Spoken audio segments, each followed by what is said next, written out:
Well, that certainly holds true if you look at the last two Labour governments, since 1997, with real dips in the midterm and then coming back. And of course, remember Blair and the fuel crisis, only 6 months or so, 7 months before the election, and then of course a complete turnaround and another massive win in 2001.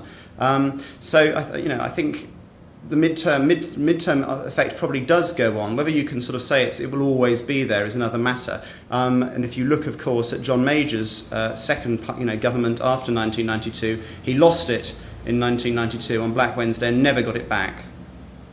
I think it is true that the traditional rule holds good, that parties face their severest challenges in midterms, but I'd question the premise that we live in an era of constant electioneering.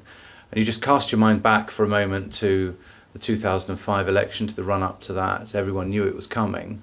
And there was a tremendous excitement, tremendous buzz and tremendous focus on politics that gave the whole process of political polling a different dimension than we have at the moment. If you look at what the Conservatives have been doing over the last 12, 18 months, they've been in a peculiar situation with a leadership election, establishing their policies.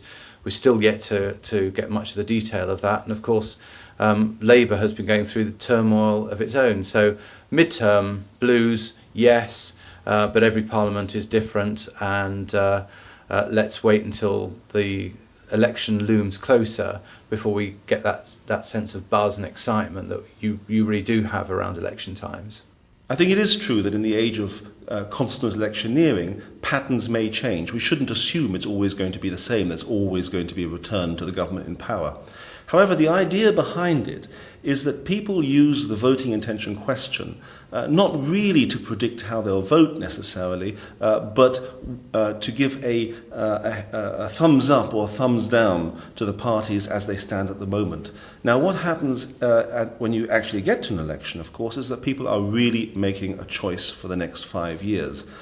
That's when their fears come into play. They worry about a change of government. They worry about whether the devil you don't know might be more dangerous, which is why you do tend to see a return to the party in government